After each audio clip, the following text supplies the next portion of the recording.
பங்குச்சந்தை பகுப்பாய்வில் கூறப்படும் காணொளியை காண வந்த அனைத்து நண்பர்களுக்கும் வணக்கம். பங்குச்சந்தை கூறப்படும் காளையின் நிலை, கரடியின் மதிப்பு எந்த அளவிற்கு பங்குச்சந்தையில் தனித்துவத்தை ஏற்படுத்தி வருகிறது என்பதை பற்றி நமது காணொளியில் தெளிவாக சொல்கிறோம். பங்குச்சந்தையில் கூறப்படும் அனைத்து கருத்துக்களும் தனிப்பட்ட கருத்து, கல்வி நோக்கத்துக்காக மட்டுமே கூறப்படுகிறது. வாங்க காணொளியில் போகலாம்.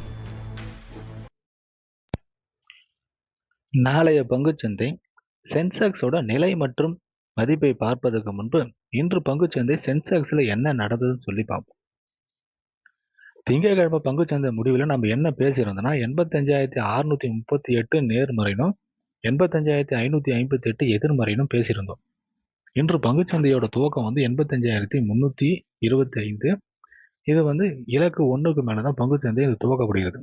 துவக்கம் கிடைச்ச உடனே காலையில் எதிர்மறைக்கு கீழே போற மாதிரி முயற்சி பண்றாங்க.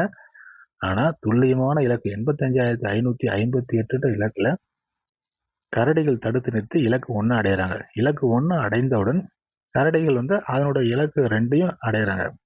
இலக்கு 2க்கு மேல போன கரடிகளை காளைகள் தடுத்து நிறுத்தி இன்று பங்குச்சந்தையோட முடிவு 85,233. இந்த முடிவை பொறுத்து நாளைய பங்குச்சந்தையோட நேர்மறை மற்றும் எதிர்மறையை பார்க்கலாம்.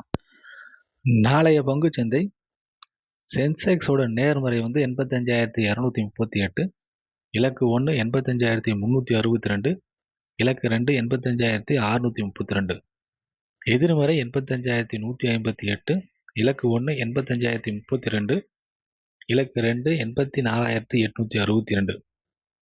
பங்குச்சந்தை பகுப்பாய்வில் கூறப்படும் நிலை மற்றும் மதிப்புகள் உங்களுக்கு பிடித்திருந்தால் உங்கள் கருத்துக்களை கருத்து பெட்டியில் பகிர்வோம். நன்றி.